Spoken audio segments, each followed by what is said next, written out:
Hello everyone and welcome to the first game we'll be showing from the final round of the FIDE Grand Swiss yes, we already know one of the participants of the FIDE Candidates Tournament 2026, and I'm not talking about Fabiano Caruana.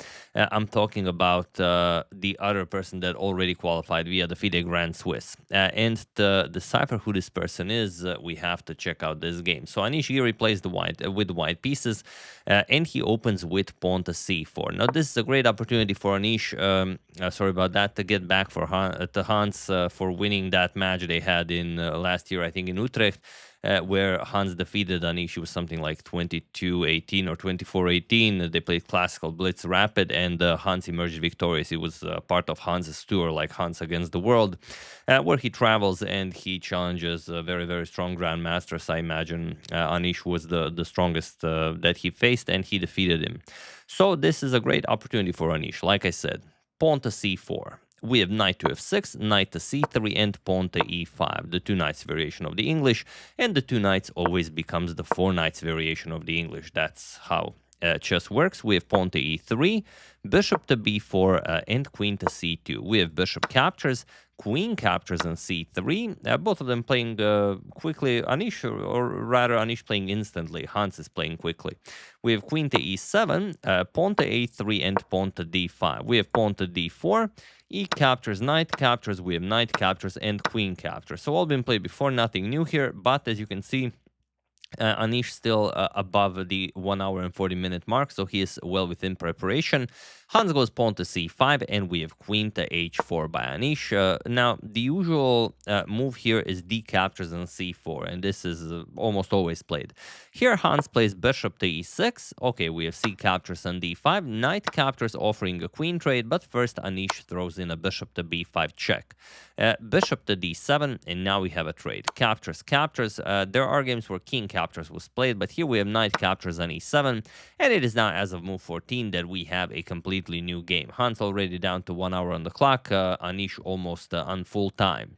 And he goes back, bishop to e2. He says, all right, I know the secrets of this position, you don't, so we're not going to trade pieces, but also declining the trade is definitely the way to go. We have rook to c8 by Hans, and now Anish goes pawn to f3, and this is the first moment where Anish actually spends some time. As you can see, now he drops to 1 hour and 20. And okay, he gives the king the f2 square. He can advance the pawn to e4 to f4 if he wants. If not, he does have nice control. So it's up to Hans to figure out what he wants to do here. And it's also important to play slowly, but not too slow so you run out of time, so you have time to check out what's happening on the other boards as well, as it might not only depend on your game whether or not you qualify for the candidates tournament. So okay, pawn to f6, we have king to f2, king to f7, and rook to d1. Just nicely developing the rook on the open file. We have bishop to e6 and pawn to h4. And here, pawn to b6. You could also maybe play pawn to h5 to stop white's expansion. Hans says, nope, not necessary. Just pawn to b6. We have pawn to e4 and knight to c6. Now eyeing that d4 square, so bishop to e3 and knight to a5, with ideas of maybe putting a knight on b3 and then pawn to c4 and then maybe, a6, b5, and you continue pushing as you do have a 3-2 advantage on the queen side. So Anish goes rook to d6. It's a very active move with the rook, saying that I'm not really bothered by something like knight to c4, because if you go knight to c4, we can always just capture it. Bishop captures, and now rook d7 check, and white is just completely winning here. So it's not and not even close. You're going to start losing pawns and lose the game. So after rook d6, we have rook h to e8, getting the rook into the game. Also, you want to avoid some nasty stuff, like if knight comes to c4, maybe in some lines you can capture on e6, then king captures, you pick up the knight, and so on.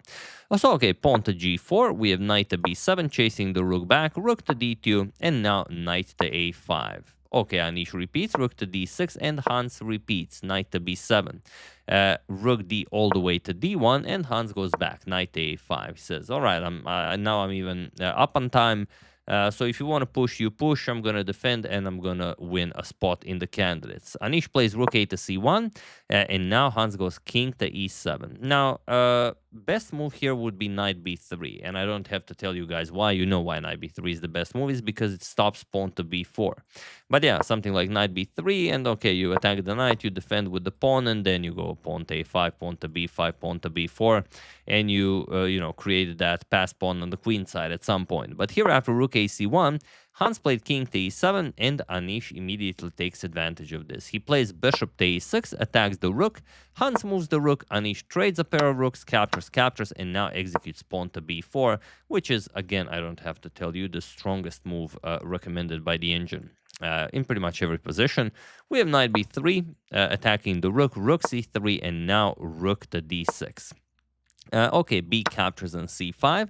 B captures, and now it seems like everything is defended, but that could not be further from the truth. Anish plays rook captures on b3. And there's no way to avoid losing a pawn. Bishop captures on b3, bishop captures on c5, pinning the rook. We have king d7, and the bishop captures on d6. King captures on d6, and you have this endgame where Anish is up a pawn in a very, very promising position. It's actually completely winning if you find a certain move, and it could have been avoided if Hans prevented Anish from executing pawn to b4. But yeah, this is the position. What do you play here as white? Solve it, and you might end up in the candidates tournament. So while I give you a couple of seconds.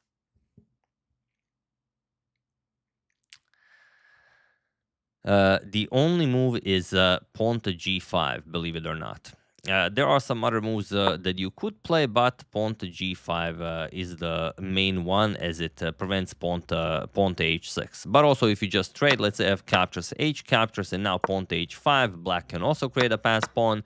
The problem is white's two connected pass pawns are much stronger, a much greater threat than black's passed h pawn, because let's say king e3, okay, you play h5, pawn to f4, pawn to h4. Now you want to stop pawn to h3. Let's say bishop goes let's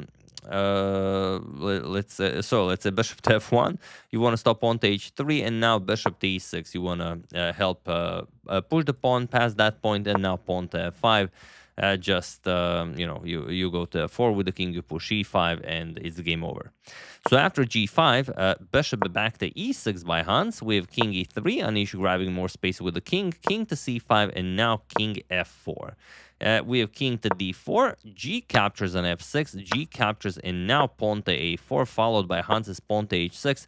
And again, Hans played this well. He is lost, but he's playing unique moves. And again, Anish is forced to make the only move that wins the game, which, of course, you guys will help him find. So try to spot it while I give you a couple of seconds.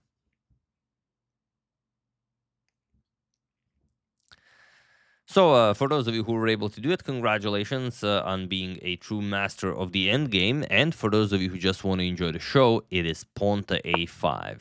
And if you're wondering why is it pawn to a5, it's for a very simple reason, because you can't make any progress in the position without using your bishop. And if at some point you move the bishop, immediately black goes pawn to a5. He puts a pawn on a dark square. You no longer have a target.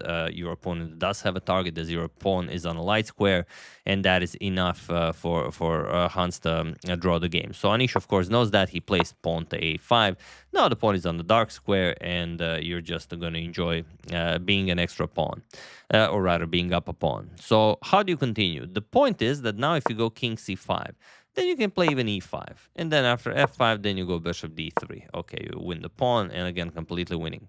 So Hans goes bishop to d7. We have bishop back to e2 by Anish, king to c5, and now pawn to e5. So similar, we have king to d5, and now e captures on f6. We have king to e6 going after the pawn. Pawn to f7, we have king captures f7, and now the idea was to deflect the king from the defense of the e5 square, king to e5, and he was in this position on move 46 that Hans Niemann resigned the game, as there is nothing more to be done here. So he was very, very close to maybe qualifying for the candidates, but it is now Anish who definitely qualifies for the candidates tournament, and we already have two candidates. So Anish, Giri, Fabiano Caruana is already waiting for him there. We'll see who are the other six, and I'm pretty sure that as soon as I upload this video, I'm uploading another one announcing who is the next candidate. But yeah, here we resign because, well, you're down a pawn, but also you're dead lost here, regardless of what you play. Something like bishop to e6 can be played. You're going to push the pawn, of course. Let's say king e7, you play pawn to f5. The bishop has to move. pawn to f6 check, king to d8 or wherever. Let's say we play bishop g4, king to e8. You bring the bishop all the way to e6. Now you control all of these squares, and of course trade is always winning for you because you're the side with the extra pawn. And after bishop to h7, you're going to go king to d6, and now let's say bishop to d3. Now you force the pawn to a light square. You go king to c6.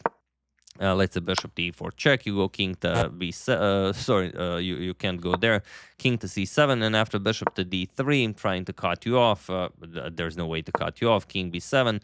You're going to push the pawn to a light square, but okay, now the bishop is tied to the defense of the pawn, and you can play pretty much whatever. You can go king b6, king to d8, and now even the tricky bishop c8, as if the king captures the bishop, he can no longer stop the passed pawn, so you can go back, and then you capture on a6, and that's it. Now you're up 2 pawns, and of course, completely winning. So yeah, it was a pretty interesting game, but you could feel how intense the game was because the prize is the spot in the candidates tournament. But yeah, Anish rose up to the challenge. He got back to Hans for beating him in that match and for a much greater prize. So we will be seeing Anish Giri in the candidates tournament next year. So yeah, that's the game. Hope you guys enjoyed it. Once again, big congratulations to Anish on this spectacular achievement. I would like to thank Ali Urukoglu, Joseph McCardle, John Verriet, Duncan Weinkel, and Ramesh Sadi for your contribution to my channel. Thank you a lot. I really appreciate it. As usual, you can check 2 of my previous videos here. Thank you for watching, and I will see you soon, continuing to check up on your wonderful suggestions and whatever else happens in the chess world. Thank you all. I will see you soon, and have an excellent rest of your day. And if one day you want to play in the candidates, first link in the description below, download Lotus Chess, improve your chess immensely, and that will be a nice way to start your journey. See you soon.